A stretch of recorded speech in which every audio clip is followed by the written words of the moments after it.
Now let's move on to part 3b, that is your next video, that is the continuation of the third part. Okay, that is B. Now next topic is factors that affect the risk associated with controls. Now what are the factors that are affecting the risk that affect the risk which is associated with control, which is associated with the rules and regulations? Okay, so starting off with the first point, first is the nature and materiality of misstatements that the control is intended to prevent or detect. Okay, first factor is that in case if there is any misstatement in the material, or in case if there is any material misstatement, or in the nature of the material, if there is any defect, then you will not be able to detect. There might be a mistake that you will not be able to detect even if there is an error. That is one of the factor which is affecting the risk. Second one is the inherent risk which is associated with related accounts and assertions. Okay, next risk is related to accounts and assertions. First was regarding material misstatement, second is accounts and assertion. Third one is whether there have been changes in the volume of nature of transaction that might adversely affect control design or operating effectiveness. Third is the third factor is basically affecting the nature of transaction, whether there is greater transaction which is shown, if there is lesser transaction which is shown, if there is any vague transaction which is shown, if there is any fake transaction which is shown, in case if you're not able to rectify.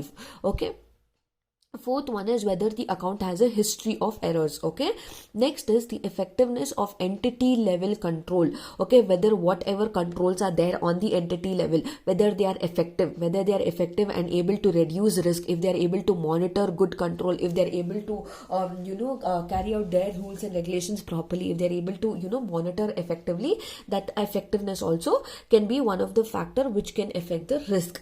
Okay, next is the nature of control and frequency with which it operates, the degree to which the control relies on the effectiveness of the of other controls, the competence of personnel who perform the control or monitor its performance, whether there have been changes in key personnel who perform the control or monitor its performance. Now basically it's talking about the competence. Basically it is talking about whether a particular person who is responsible to carry out a duty, whether he is competent enough, whether he has enough skills to carry out that particular duty, if he is able to perform well, if he is able to monitor well.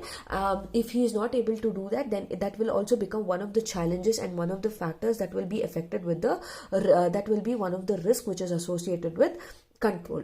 Okay, next is whether the control relies on performance by an individual or is automated. Automated is something which is done by the particular which is done by computer. Everything will be stored, and only all the data will be stored in computer, and the computer will generate the output. So now you have to see whether the company is relying for performance on individual, that is if a person has to do everything by his hand, or everything is automated. Okay, now individual, if he is doing it, is prone to errors. If everything is automated, then there is a chance of data getting corrupt. Okay, there's loss of data, or a system might get damaged or anything as such. This is also one of the risk.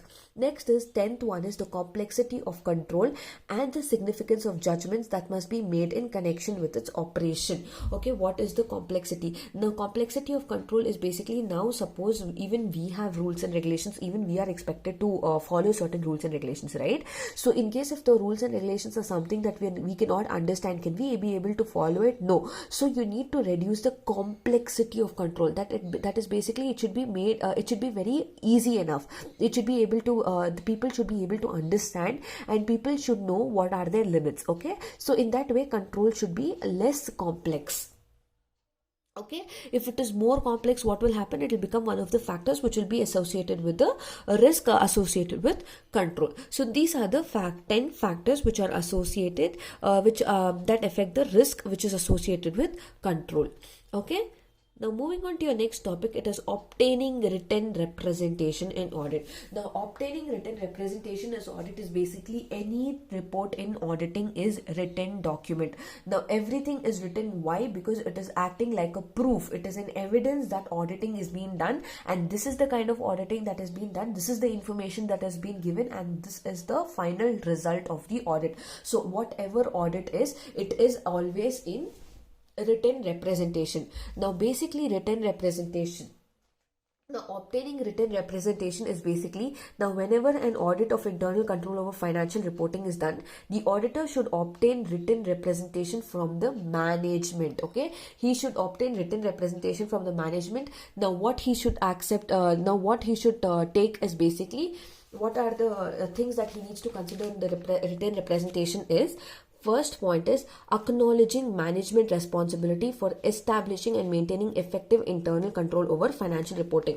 He needs to acknowledge, he needs to seek permission from the management, that is that is the management's responsibility to establish and maintain effective control over financial reporting. Next is stating the management has performed an evaluation and made an assessment of the effectiveness of the company's internal control over financial reporting and specifying the control criteria. He needs to clearly state the management, saying that management has performed evaluation. Okay, he needs to mention that the management has performed evaluation and also made assessment on basis of how effective the company's internal control is on the financial reporting, and also he needs to specify the control criteria. What was the criteria of control, and he needs to specify it. He needs to give an explanation to it. Okay. Next is stating the management did not use audit procedures performed during the audits of internal control over financial reporting or financial statement as a part of basis of management assessment. Okay, he needs to state, he needs to show all of this information in the written representation. That is, auditor must acknowledge the management with all of this information. Okay, he needs to provide all of this information to the management. Auditor, after conducting auditing or during the audit process, he needs to perform this provide this information, the entire information, to the management. Okay, next he needs to mention even the conclusion of the management, which is set forth in the assessment. He needs to give a detailed explanation about how the assessment was and what was the company's effectiveness and what was the management's reaction to the audit, whether the management found it effective, or whether the management had any changes, any complaints regarding the auditing procedure, etc. Everything has to be mentioned, and also the date on which the report is given has to be specified and mentioned. Next is, the fifth point is stating the management has disclosed to auditor all the deficiencies. That is, basically he needs to also tell in that report, telling that management has given me all the information, management has also told me what is the drawback of the organization and what are the weaknesses of the organization. So auditor must tell that based on whatever information is provided, auditor must tell all the information is provided, as well as management has disclosed all of the weaknesses also. Next is, sixth point is describing any fraud resulting in misstatement. The auditor must also tell in the report, in case if there is any fraud or any misstatement, if he's come across anything while carrying out the auditing, he needs to mention that particular thing also. Next is stating whether control deficiency identified and communicated to audit committee during the previous engagement pursuant to paragraph 70 and 80 that have been resolved. And suppose, for example, if previously, before this, auditor has conducted auditing on suppose 2 years back, if any auditing was conducted and those auditors have found out certain errors and they've asked us to ask the company to correct, and if still the company has not corrected or not done it, then he needs to mention it, saying that the company, whatever corrections had been told, that also has not been made. Okay, lastly, stating whether there were subsequent to date being reported on any changes in internal control over financial reporting or other factors that might significantly affect internal control over financial reporting, including any corrective actions taken by management with regard to significant deficiencies and material weaknesses. He needs to also mention the date on which he's submitting the particular report, or in case if there is any changes in the material misstatement, or if he's finding any fraud or error or any sorts of material weaknesses. So these are the things that the auditor must mention to the management in the written report. Okay. Now next, moving on to your next topic.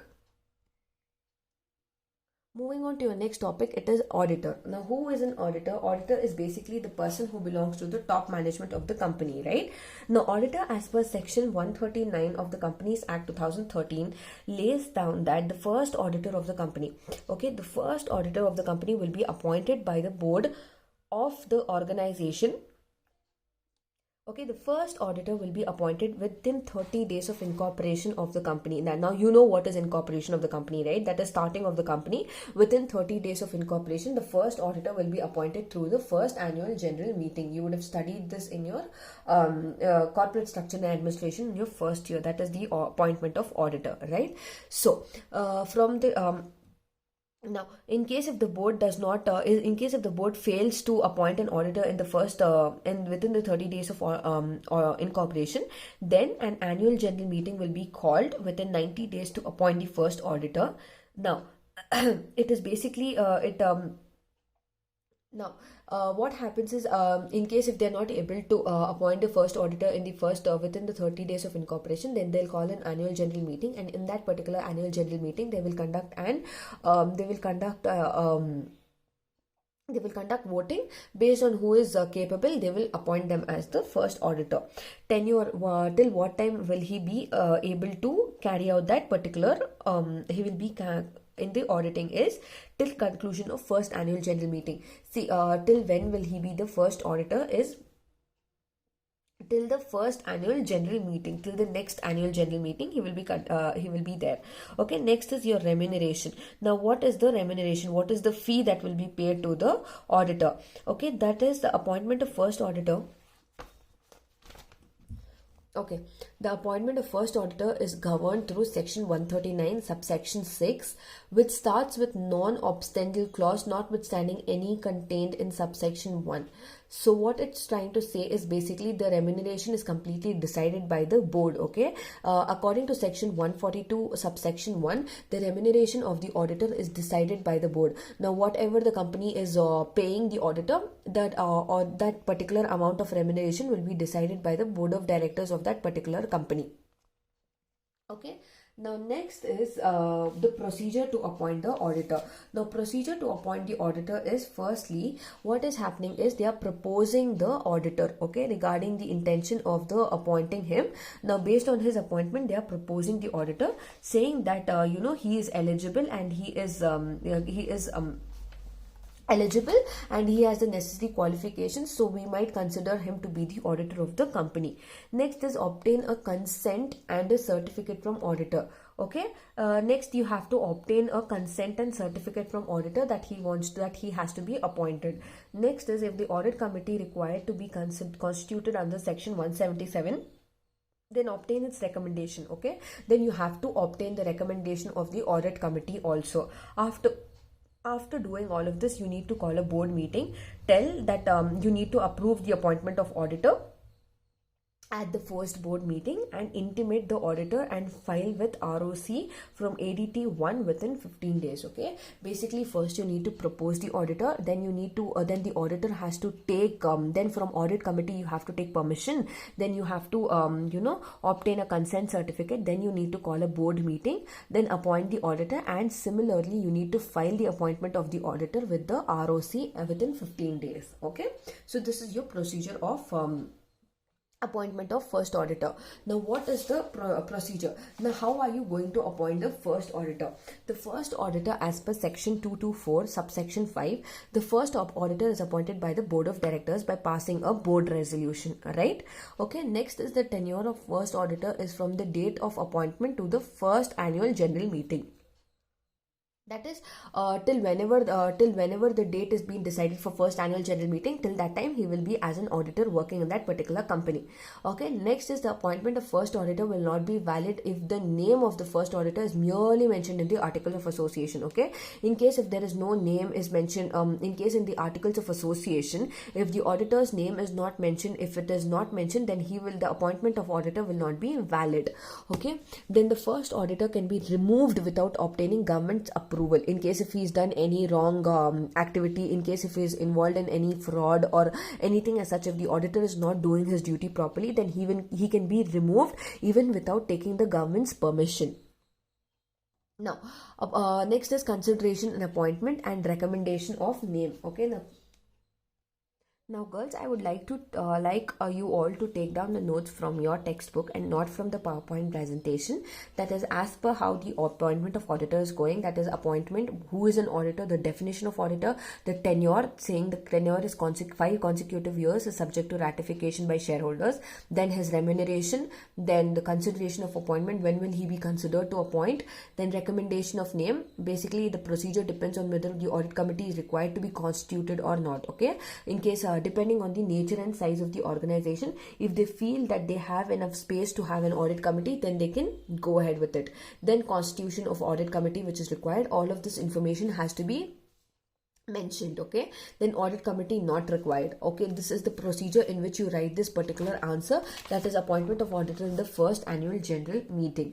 Okay, the next one is what are the contents that a certificate rule, written consent and certificate from auditor. That is basically he needs to give a consent saying yes, I am ready to be the auditor of the company, and he needs to sign saying that I am ready to be the auditor of the company and I do not have any problem with such. So all of this information has to be mentioned. Okay, that is still here, that is still the procedure. Every detail has to be properly mentioned, and this is something you need to remember and by heart. Okay, what are the things that are coming under that.